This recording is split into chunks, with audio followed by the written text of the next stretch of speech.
Prepare to unlearn. There is an idea so repeated, so normalized, that questioning it almost feels wrong. An idea taught from childhood, reinforced by schools, companies, politicians, motivational speakers, movies, and success stories. The idea that hard work leads to success, that effort is rewarded, that if you try hard enough, you will make it. And if you didn't, maybe you just didn't try hard enough. That idea has a name: meritocracy. And it is one of the most powerful narratives ever created, not because it accurately describes reality, but because it explains the world in a very convenient way. If this kind of content already makes you uncomfortable in a good way, subscribe to the channel. This is not about motivation or empty optimism. It's about understanding how power actually works. Let's continue. Meritocracy sounds fair because it turns inequality into something acceptable. If everyone has the same opportunities, then those at the top deserve to be there, and those at the bottom deserve their position too, just for the opposite reason. But this logic depends on a false assumption that everyone starts from the same place. They never did. And this is where meritocracy becomes dangerous. It ignores starting points. It ignores history. It ignores context.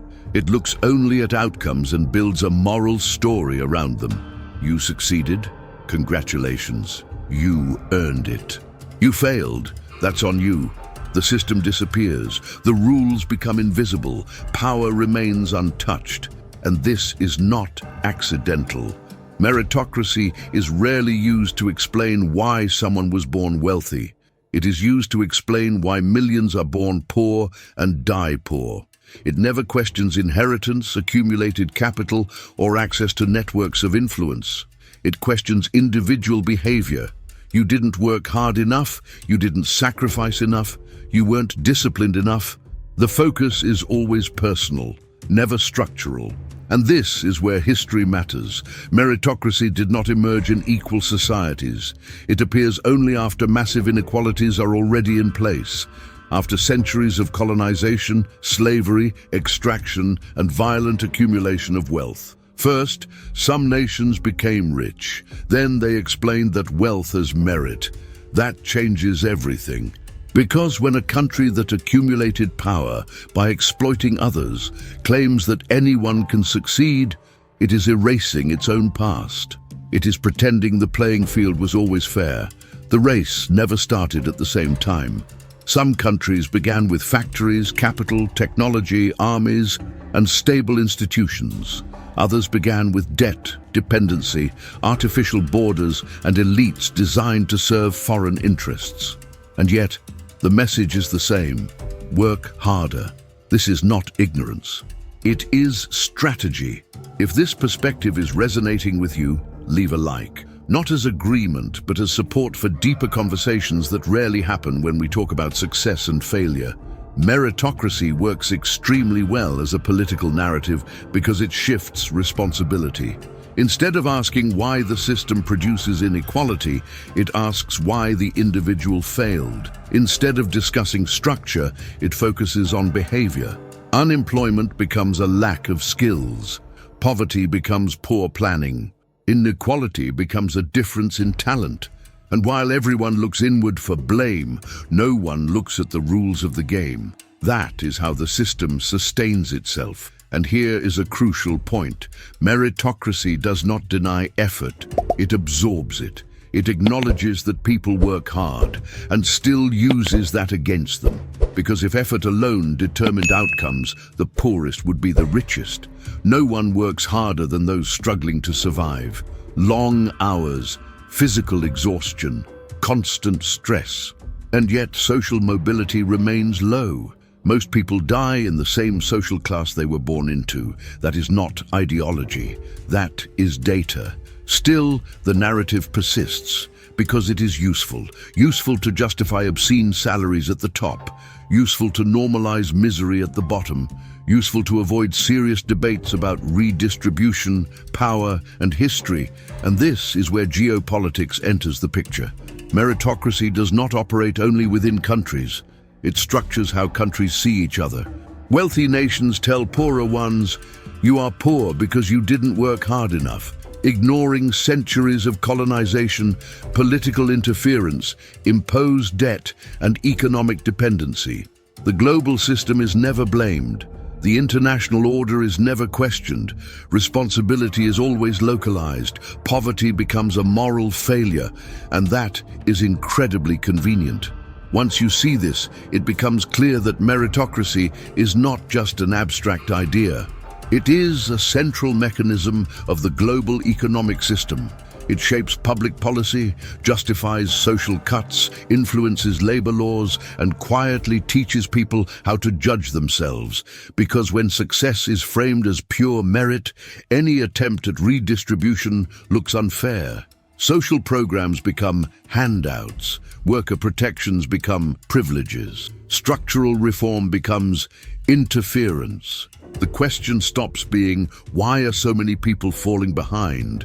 and becomes, "Why should we help those who didn't earn it?" That shift is devastating. It creates societies that are less empathetic, more competitive, and deeply punitive. People start measuring human value through productivity, income, status, and performance. Not dignity, not humanity. This mindset directly shapes politics. Governments treat poverty as personal failure, unemployment as individual defect, inequality as something natural, even necessary. Meritocracy turns collective problems into private responsibilities, and in doing so, it relieves pressure from the state, corporations, and financial systems. Those who suffer, suffer alone. But the logic goes even further.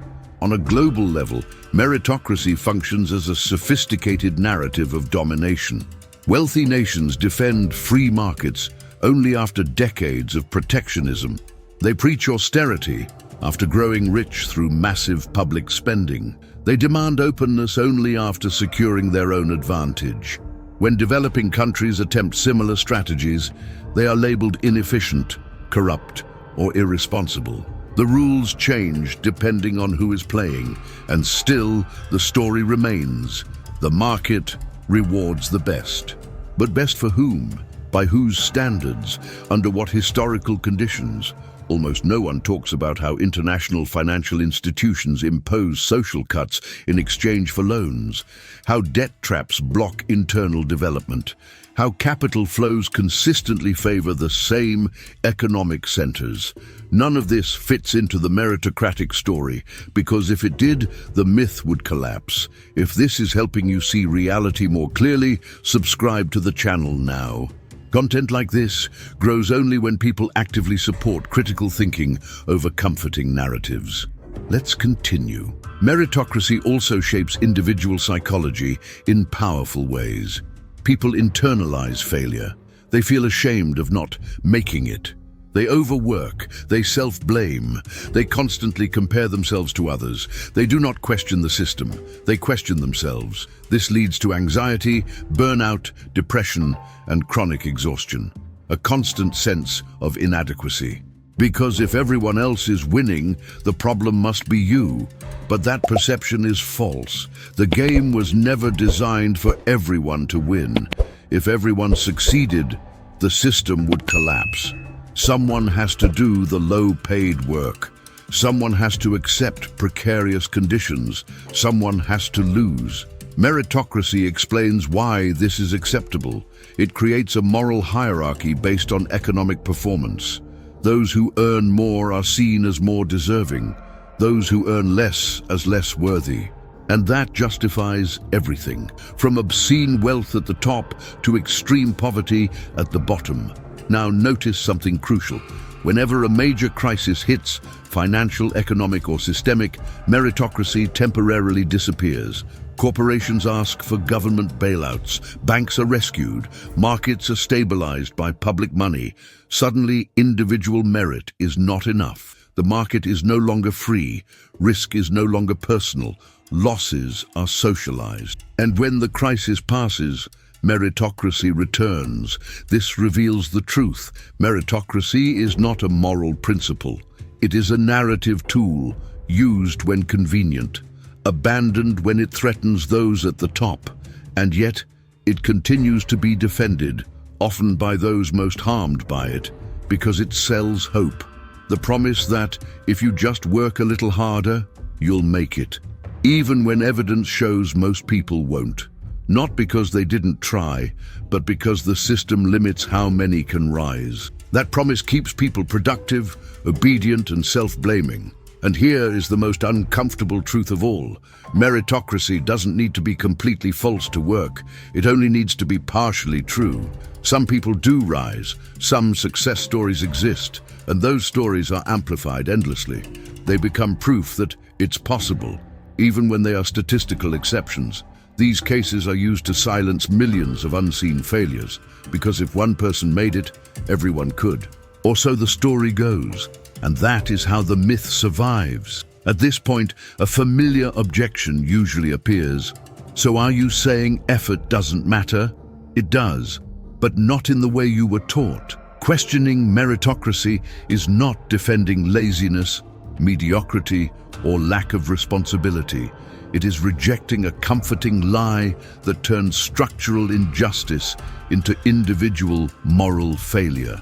The problem was never recognizing effort. The problem was pretending effort explains everything. Because once meritocracy becomes a dogma, it shuts down any serious conversation about redistribution, access, inheritance, power, and history.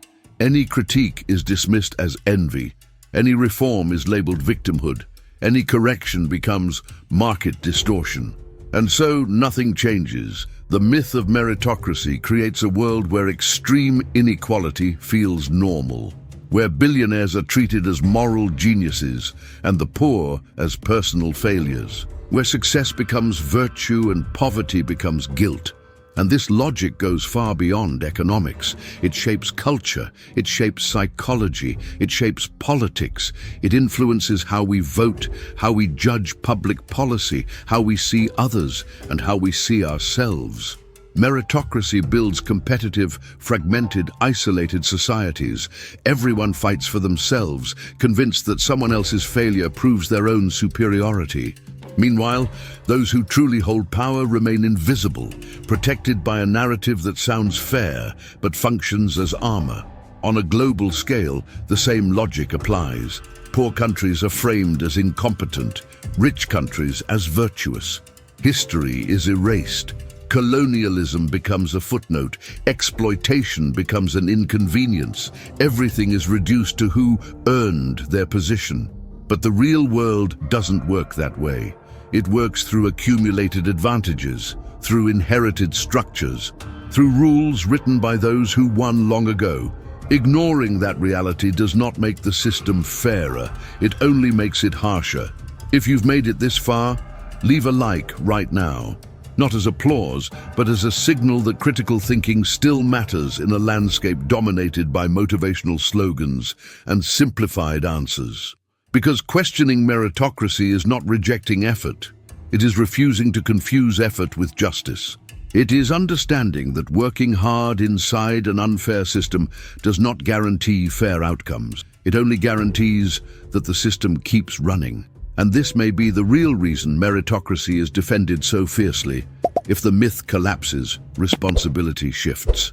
Away from the individual and back toward structure.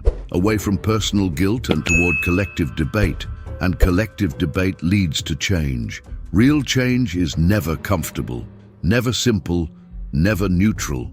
That is why the myth persists. Not because it is true, but because it keeps everything exactly where it is. Now, if this kind of analysis resonates with you, subscribe to the channel. We're not here to tell you how to win the system. We're here to show you how it works, so you can decide what to do with that knowledge. Share this video with someone who still believes success is only a matter of willpower, not to convince them, but to plant the right question. Because every transformation begins when an idea that once felt obvious stops being accepted without challenge. And very few ideas have gone so unquestioned for so long. So before repeating easy explanations, before blaming yourself or others, before accepting ready-made answers about work and success, prepare to unlearn.